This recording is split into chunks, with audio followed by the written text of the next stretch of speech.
Welcome to the Georgia Show, everybody. We got some Dawgs injury updates as Georgia gets ready for Ball State. We're going to talk about some Dawgs D-line pressure and a rising star that Kirby Smart's highlighted. And we'll take a look at some of the NFL Dawgs that we expect to have big years in the league as the NFL kicks off this weekend. It's time for the Georgia Show. Let's get it going.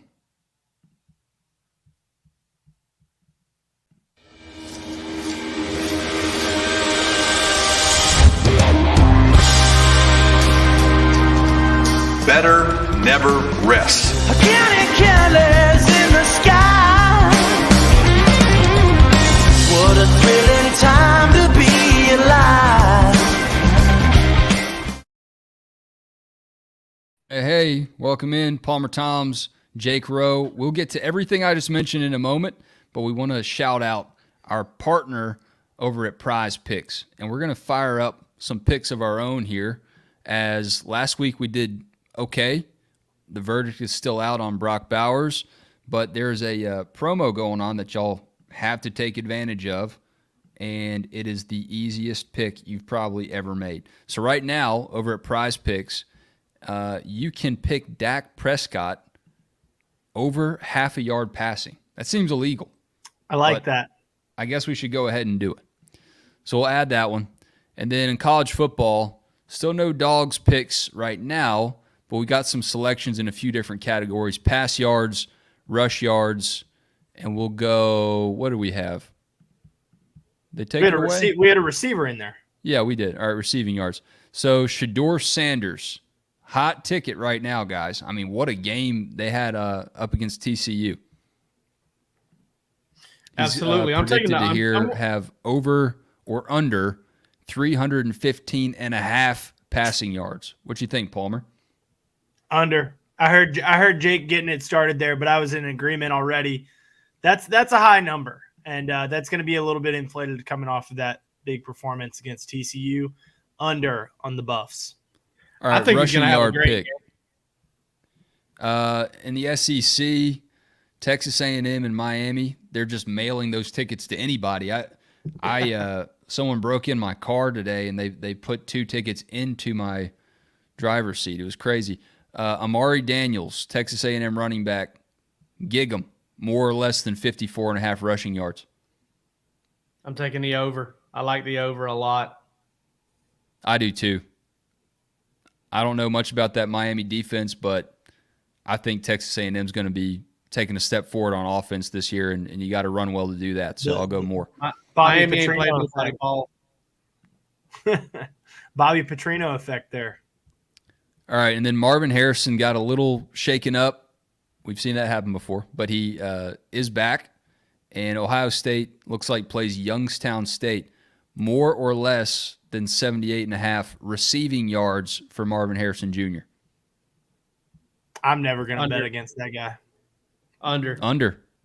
Ooh, I don't think I'll do a coin flip. I'll live on the edge here and hit more. So we'll place. Javon Bullard doesn't play for Youngstown State, does he? Last I checked, he's not suiting up for the Penguins or whatever they are. I'm telling you, though, right. man. Hey, listen, something to think about. These Ohio State receivers, they got dinged up in week 1. We know how Ohio State players do when they get dinged up. They enjoy opting out all the way back to the last Bosa, okay?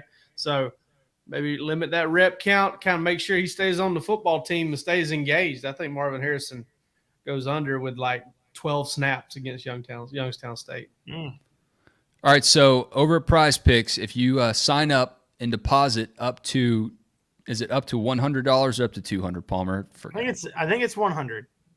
Up to 100 with the checkout code DAWGS. You sign up over there, get their app. If you deposit up to 100, they'll match it. You put in $50, Prize Picks will give you 50. You put in 100, they'll give you 100. Use that checkout code DAWGS and play this skill-based fantasy game. Get your selections in, pick your squares. Don't miss that Dak Prescott promo. It is way, way too easy. You know, knock on wood here, the bus doesn't break down or something. More than half a yard. You got to take that all day. Lock it in. So we'll lock that in, place our entry, put $20 in last week. I think that seems like a good amount. They're hooking us up over at Prize Picks, but you make your picks responsibly, please. We'll place that in, and we're good to go. All right, and with that, we will start with the Dogs. And guys, Ladd McConkey is a guy that Georgia would really love to have back, but not sooner than he needs to come back. And Ladd needs to be restrained by Scott Sinclair down there to keep him from coming on the field, it seems like. Every single thing I've heard about Ladd is that this is precautionary, that they're not worried about it long term. They're trying to get him through kind of the early stages of whether it's a muscle pull or whatever. Kirby said that it was something he can't pronounce. They've done tests, they've done scans. Structurally, everything is fine. Okay. And what we got here is a guy that's, kind of sore. He's starting to have some back spasms. I have a hard time believing if they're playing South Carolina Saturday that he wouldn't play. He may not play against Ball State, but I don't think – we've got a handful of negative Nellies over at DawgsHQ that kind of want to take every single update that says anything other than Ladd's good to go, he's ready to play, he's full speed, and his back will never hurt again. They want to take everything but that and turn it into this does not sound good, this does not sound good. But I'm telling you, something may happen between now and then to make this thing worse and, end this season. I don't know, knock on wood, because I don't want to see that happen, right? But as of right now, as of today, he's in good shape. Like he's in good shape as far as being able to play at least one of the at least one of these next two games, and get things rolling in there. I mean, I don't know if he'll go Saturday. I tend to think he will. From what I heard about yesterday's practice, I heard that he got a little bit more work than Kirby Smart indicated during his press conference, but we'll see. Ultimately, it just comes down to making sure he's healthy and kind of getting him some reps. And he's out there getting some reps. He's getting some non-contact reps, so the timing and everything should be there. Yeah, Jake Kirby being able to pronounce it, not being able to pronounce it doesn't rule out much because he struggles with groin. That's the right way you say growing. it. You say growing. Yeah, he calls it a growing. It's a growing. No, I'm with you there. I do think that, everyone that's on our board saying, hey, we've got another AD Mitchell situation. I don't think it's that. And it's way too early to, even if it is that, if it does turn into that, it's way too early to say that because AD Mitchell, was missing games against marquee opponents. The first one that he missed was South Carolina because he got injured week 2 against Samford. Ladd McConkey hasn't missed in a game against a marquee opponent. No offense to UT Martin, but that's not a make or break game for Georgia this season. And neither is Ball State, And so, to me, it's they may rest him, like Rhett says in the comments here, back issues are no joke. Maybe you do just, give him some time. They're going to be careful because they know that they need him and they know that they've got receivers outside of him that can get the job done. So I'm not ready to jump to the conclusion that this is an AD Mitchell, he's going to be sidelined for the majority of the season situation. But I'm not saying that I'm expecting to see him on the field either this week. Jag Marino's a little snake bit here. He does think it's the AD Mitchell situation, and Georgia's just trying to keep it under the rug. But Jake, that's a pretty positive update you had, and Palmer too. I want to tell Jack something right here. Jack, if it was a long-term issue and they're trying to sweep it under the rug, he wouldn't be practicing, man. He wouldn't be practicing. They would shut him down, and they haven't. They did for a couple of days. He's been practicing for the last 2.5 weeks or so. This is not, as of right now, this is not something they're sweeping under the rug or this is a long-term deal. Heck, right now, based on what I'm hearing, I think Kirby's making it sound even worse the way he's talking than what I'm hearing behind the scenes, which was the opposite of the AD situation last year. Kirby said AD could have came back in the game last year after the game, and we told you right then, we're like, no, he left the field and was gone, for the rest of the thing. We're trying to get him back this week. We were telling you he's not practicing. Ladd's practice. And if you look into what Kirby said, it does feel like he maybe misspoke there a little bit when he's like, he's not practicing with us. And then Ladd has not practiced with us. He's done routes on air. He's run, he's cut, but he's not taking hits and done reps. If you just take he's not practicing with us and that's your headline, it sounds like he's not practicing at all. But then Kirby goes on to say he's done everything that these receivers are doing in practice other than taking hits. Yeah, and I think that is something that to keep an eye on. honestly, I know that he hasn't been strictly non-contact. And another thing too, I was told by somebody that he went into Friday night. They checked him out.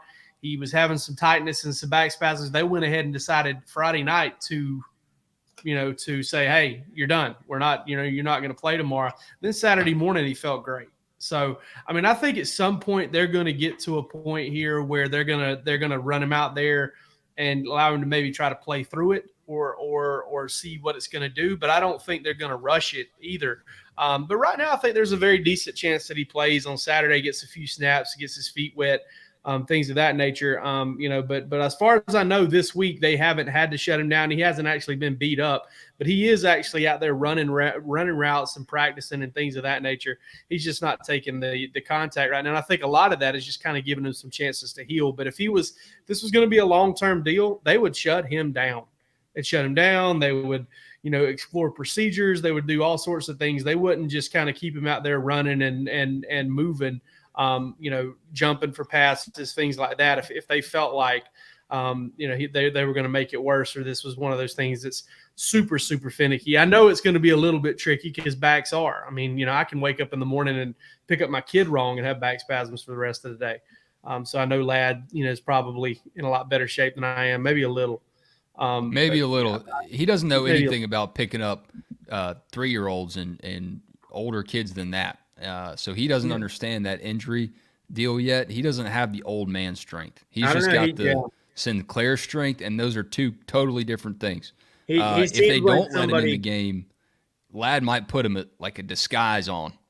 Put a fake mustache and try to sneak in and get in the game. He's that desperate to go. Georgia fans desperate to see the Dogs running game improve a little bit from how it started. Dejon Edwards also working to get back.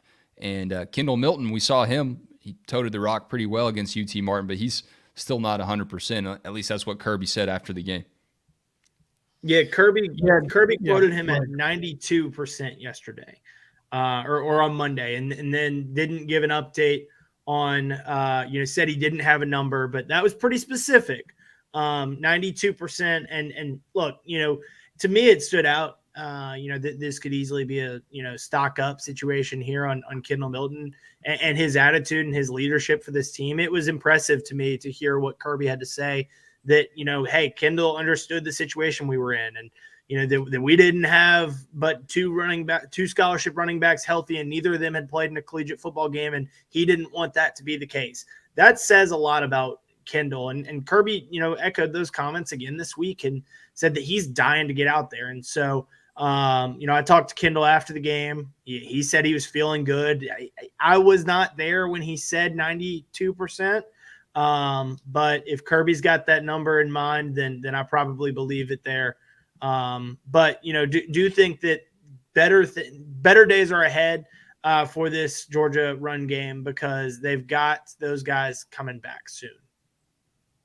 I mean, I think that 92, it does seem kind of like a joke, but with all the data they have on these guys lifting and their velocity and their power and their speed and all that, I wouldn't be surprised if that was pretty dang precise. Well, and he did quote today on the SEC teleconference, said that the data showed that he had his best day in a long time, that his speeds were up, his explosiveness, acceleration, and that he came out of yesterday feeling really good. I just can't. I hear the word 92%. I can't do anything but laugh, because I think back to the 90s teen movie, Can't Hardly Wait, with where Seth Green says 92% in context. It's extremely funny. You should go watch the clip. It's very, very funny. Dude, a Seth Green drop. I like that. Yeah, little Seth Green says he's got a 92% chance of making a fool out of himself in college, because he's never been with a lady. So it's actually pretty funny. Yeah, those are tough odds. All right, how about Dejon Mustard here? He didn't. Palmer, correct me if I'm wrong here. Didn't he say that Dejon could have gone on Saturday? That they felt like he probably could have gone. He's wearing a knee brace. I already had a good practice yesterday. We'll see how it goes. But I think Dejon will probably be in line for a handful of carries on Saturday, just to kind of get him lathered up and get him going. And then I think he'll probably be full go by South Carolina. and he is out of the black non-contact jersey. So that's positive progress there for him. Yeah, that's always good, man. I love watching him run. He never got enough acclaim, I don't think, and I think this year he'll be tough to ignore. All right, so we heard from Kirby on the defensive line and gave a little bit of a shout out to Jordan Hall when talking about Georgia's pass rush and what it's generating from the D-line. Obviously, Mykel Williams is a freak, and we spoke about him recently, but Jordan Hall impressing Kirby too, and as a young pup like that, you love to hear that if you're a Dogs fan. Yeah, absolutely. Jordan Hall is a big part of what Georgia's going to do up front. And you saw him early on. I don't know if he was in there on the first third down package, but he was in there pretty early. And, you know, he's a little bit different to me than like a Jalen Carter or even he's almost like a little bit of a kind of a cross between Jalen Carter and Devontae Wyatt a little bit. Like he's kind of got like more of a big body. He's more of kind of like a big body, like a Devontae Wyatt. Big baby. Wyatt was more compact. Yeah, big baby. Wyatt was a little bit more compact, but he does have some of that freakish athleticism too. All of these guys, you know, the funny thing is, all of these elite defensive linemen, they're tough to compare to each other because they're all, you know, one guy's a little longer and one guy's a little taller and one guy's a little bit, you know, more sawed off, but he's more twitchy, and they're really tough to compare to one another. But I do have a lot of you know, good things to say about Jordan Hall from seeing him on Saturday. I got a lot of good things to say about Christian Miller too. I thought he looked great. You know, it's funny, we were having kind of a little discussion over on our message board yesterday about the defensive line thing and how Kirby said we're not as deep as we used to be. Or as we're used to being. Maybe that was a luxury. Absolutely, it was a luxury, Kirby, 100%. But, you know, and then folks were saying, well, yeah, Kirby said that he was real concerned about the defensive line. I mean, not really. He just said they're not as deep as they usually are. Everything passes through a filter, doesn't it? Yeah, it does. It's always that DawgsHQ message board filter, what you want to see and what you want to hear. Yeah, and then, you know, he comes out and says what he said. What was it yesterday, Palmer? You know, where he's kind of like, you know, feel good about our defensive line. I love, you know, I don't think he said I'm satisfied, but he said I'm pleased with our guys there and how we've, you know, who we have and you know, their ability to develop. So, you know, I think Georgia's going to be fine on the defensive line. I mean, they're in a position same as everybody else in the country, guys. If they have 3 or 4 guys get hurt, they're in a little bit of trouble. There's not a team in the country that can survive 3 or 4 injuries at really any position and be just good to go. Perfectly capable is the wording that he used there. Our defensive linemen are perfectly capable. And you know, this goes back to what he said earlier about, you know, the lack of a disruptive force there. And, you know, I do think that these defensive linemen took that personally, and, you know, they're out to show that they do have some disruptive forces there. You know, do they have a Jalen Carter, a Jordan Davis, a Trayvon Walker, a Devontae Wyatt?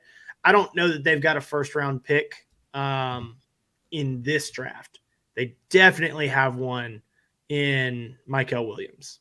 And look, you know, talking about Jordan Hall, who knows what's ahead for him? You know, 5-star guy would be a 5-star plus if ESPN was, you know, around the same ranking as everyone else, because I think everyone else had him in the teens, and you know, ESPN had him pretty low there.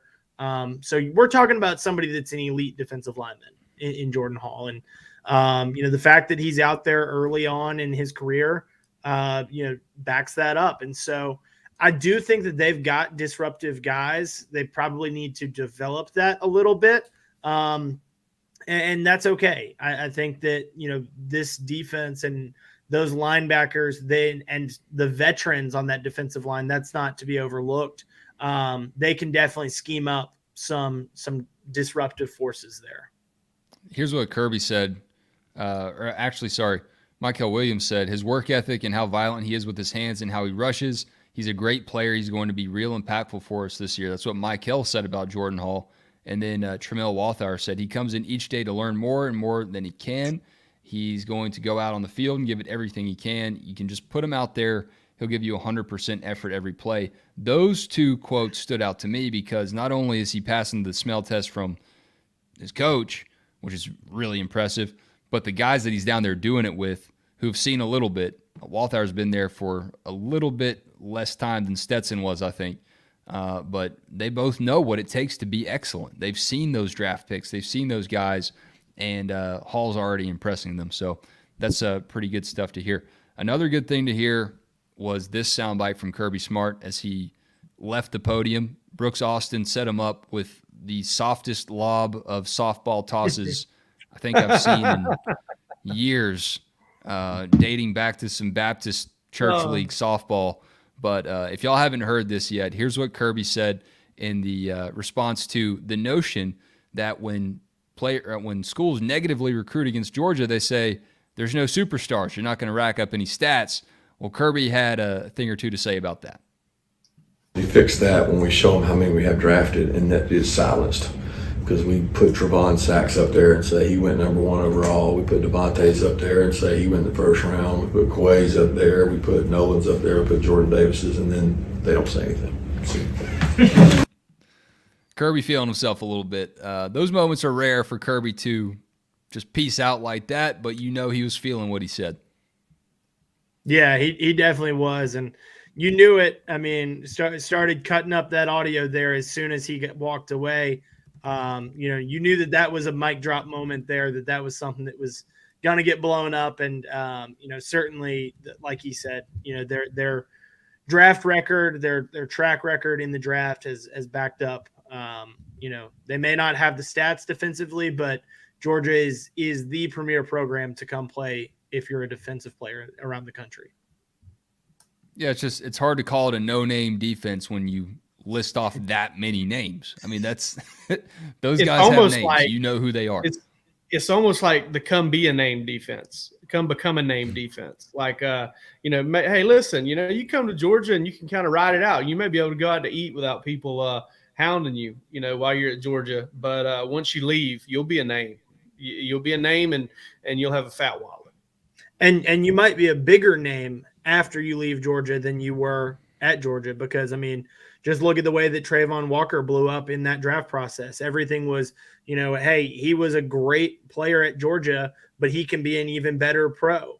I think that was the case about Quay Walker there. I mean, you could probably make the case, a strong one, the Butkus Award backs it up, that he wasn't the best linebacker in that room. And, he's the highest drafted of them. So there's guys there in this Georgia defense that, were really good college players and have the potential to be great professional players. Well, I think we should all know. We should all know something about that. We're all bigger names after we went to Georgia than we were while we were at Georgia. So yeah, for some really bad reasons and some good ones, I think. We'll get to some more dogs in the NFL here in a moment. First, I want to shout out our buddies at Bird Dogs. Check out Palmer's hat right there. Pretty sweet. Well, if you missed that, don't worry. If you go to Bird Dogs and go to birddogs.com/dogs or the checkout code DAWGS, you will now get a Hydro Flask style. What is it, Palmer? A Hydro Flask style. I'm trying not to get Bird Dogs in trouble. No, that's it. Yeah, it's a Hydro Flask style water bottle. If you go to Bird Dogs and use checkout code DAWGS with any order that you complete, they got some good stuff. You can get that hat, Palmer hat, or these Uncle Bucks. I think this is Roos here in the modeling photos. The Indianapolis Jones, Derek Baggins. I mean, they got all these funny names, but you can buy it for the name or you can buy it for the actual fabric, the actual shorts, and we love them, man. They are fantastic. My wife loves them. Wife approved, girlfriend approved. Y'all check them out. And that wasn't me. I only have a wife. But y'all get the shorts that you want to get and the pants or whatever. They got golf shirts. They're so comfortable, man. You can do whatever you want. You can work out in them, work in the house, lounge around, do some yard work, keep up with the kids. Bird Dogs will stand the test of time, and it's been a great summer in my Bird Dogs. So go check them out, birddogs.com/dogs or the checkout code DAWGS, and you'll get a free Hydro Flask style water bottle to keep you hydrated for a hot game like Ball State coming up. So check those things out. We love our Bird Dogs. We know you will too. My Bird Dog shirt is now seen East Lake Golf Club and Sanford Stadium. Two pretty good places to go, I will say. Two pretty good places. Two places undergoing a lot of work at the moment. All right, so NFL dogs, guys. There's so many now. They get like this NFL roster of dogs gets bigger and bigger. Palmer, you uncovered the nugget that there are enough dogs in the NFL to field an entire 53-man roster. Almost. I think it came out to 50. Now, granted, there were a couple that are on practice squads, and so if you include those practice squad guys, you could make a full team. That's crazy. It would be interesting to look at the depth chart of that, and maybe that's a piece that I need to do this week with the season starting. Yeah, I mean, what position do we think would be the strongest? It's got to be defensive line, right? Linebacker has a pretty good shot too. Well, just in terms of how good the NFL players they are, I'd say probably linebacker. Because you got Roquan, Quay was a starter last year, especially if you're counting inside, outside guys. Leonard Floyd's a really good player. I don't know what you consider. Like he's going to be a good player. Yeah. I'm kind of not even counting those guys drafted the last couple of years except for Quay, because Quay was the only one that really started last year and played a lot. I mean, defensive back's getting pretty good because both Eric Stokes and Tyson Campbell are pretty rock solid starters. So cornerback's pretty strong as well. And offensive line's getting there pretty quick too, if you think about it. I mean, Andrew Thomas is one of the best in the league. Ben Jones, very good center. David Andrews is looking really good. Yeah, Jamari Sawyer. That's the one you could probably field. What's up with Ben Jones? I don't think he's on a team anymore. Oh, he's not? He got cut by the Titans. That was an off-season thing. They said only two dogs in this locker room: Monty Rice and Kyrus Jackson. Oh, okay. Yeah. Okay. Can Georgia field an offensive line? I mean, with Trey Hill at center? Yeah, Broderick and you can put Broderick and Andrew Thomas at the tackles, and then you've got you probably put Sawyer and Kinley at the guards, and then David Andrews at center. You got an offensive line. Oh yeah, David Andrews. Yeah. Yeah, scary stuff. If Ben Jones is just out there on the loose without a job right now, I just got a lot more nervous. That guy. Yeah. There's no telling what he'll do. Yeah, I was gonna say Ben Cleveland there. So if y'all had to pick, we can do repeats. I'm not going to make y'all not pick the same guy if you have the same answers. Which dog do you think by the end of the season, we look back and say, this Georgia football player in the league had the best individual season? Nick Chubb. I'll start, and it's really hard for me to not pick Pickens. He's just such a beast, and he's going to make all the highlight reels. So whether or not he actually has the best individual season, I think you're going to see the most of him. That's where I was going to go too. And Jake said the other name there. I'm as a two-time fantasy owner of Nick Chubb, I'm hoping that he's got a great year. As a Titans fan, I'm hoping Kyrus balls out, but George Pickens is the one that I think could be really quickly rising up NFL ranks. I mean, you started to hear some ESPN folks say that he's got potential to be, a top 5 receiver in this league. So I would say him. Nick Chubb is a safe bet. Roquan, the picture that we pulled up there, is a safe bet. Yeah. Yeah, I got to say Nick Chubb. I mean, I do agree with you, though. I don't just think George Pickens is going to have a great year in terms of highlights. I mean, I think he's probably going to catch 100 balls this year. 100 balls, 1,300 yards. Somewhere in there, I think that's very possible for Pickens to do that. Maybe make a Pro Bowl because, he is a big part of their plans at wide out, and it just it makes it hurt a little bit more that 2021 season that you just didn't get to see all of them. I mean, I know that there was a lot of a lot of things to be happy about that season, but if Pickens had been able to play that whole year for Georgia, it'd have been fun to see what he could have accomplished because he's him and AJ, in my opinion, are Georgia's two, most talented wideouts ever, and then probably, Malcolm Mitchell and Tavares King right there in the next group. So, yeah. Question from the comments, Jack. The answer there to did any dogs from the last 2 drafts get cut off their teams? Justin Schaefer got cut, but got re-signed to their practice squad, if I'm not mistaken. And John Fitzpatrick made the 53. Yep. Good for How him. about it, man?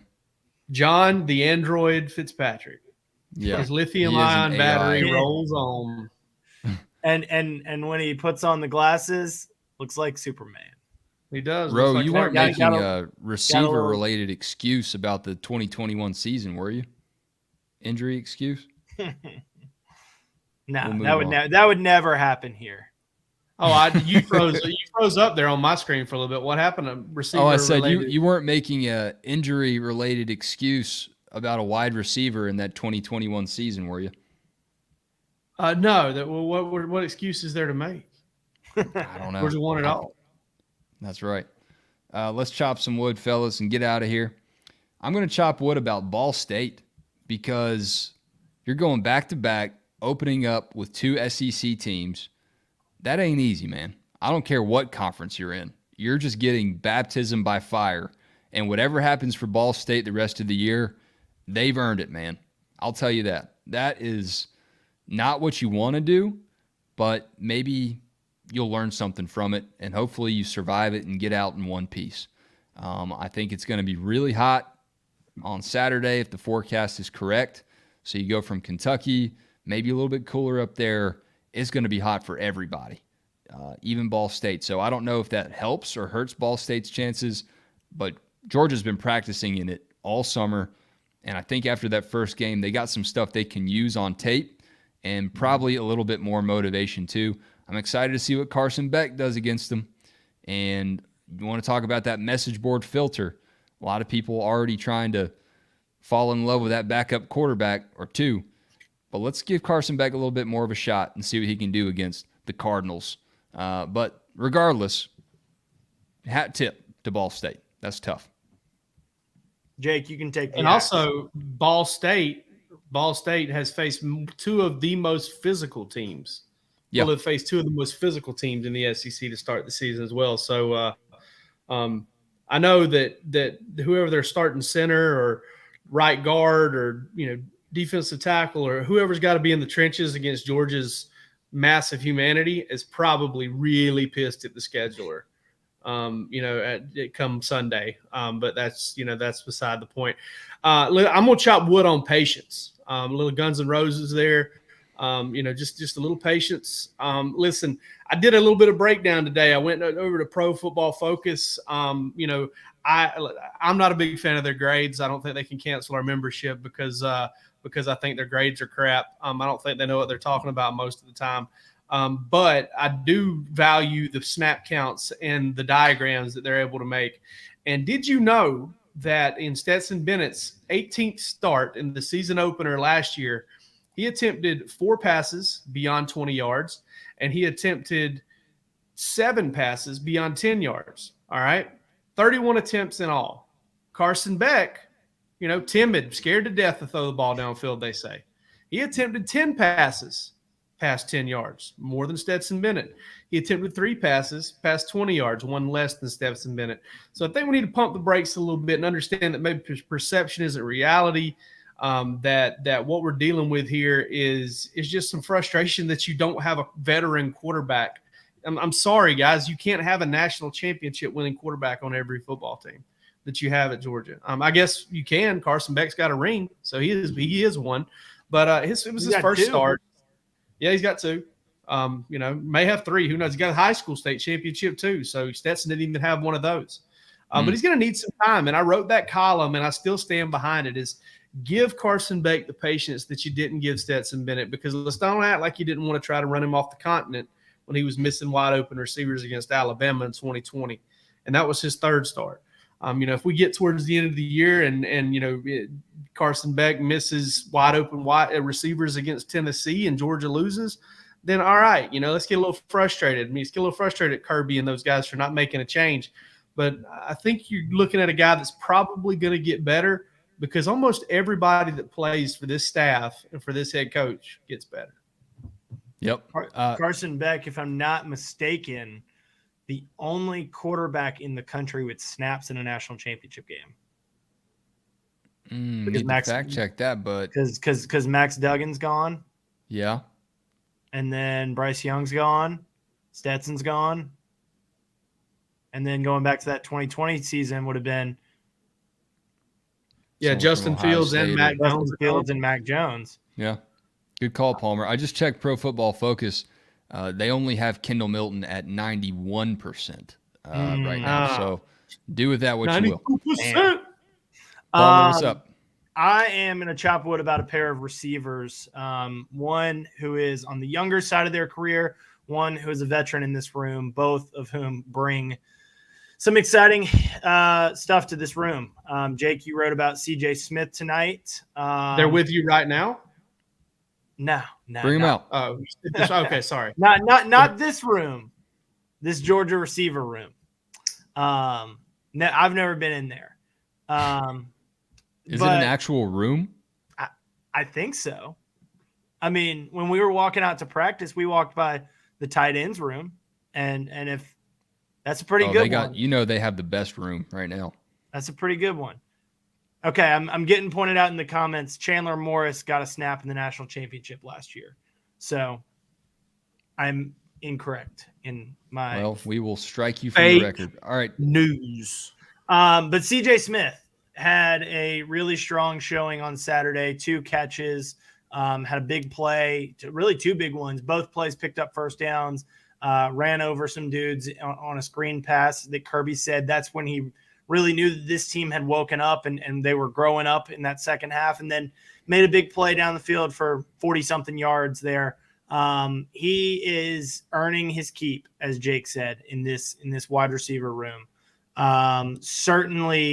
Certainly stepping up and has impressed Kirby, that said that there's not really just one specific moment, but a series of moments that he's seen that this guy's for real. And, if he can stay healthy in the same way that Georgia folks knock on wood about Arian Smith, CJ Smith probably needs some wood to be knocked on as well. We're just chopping it here.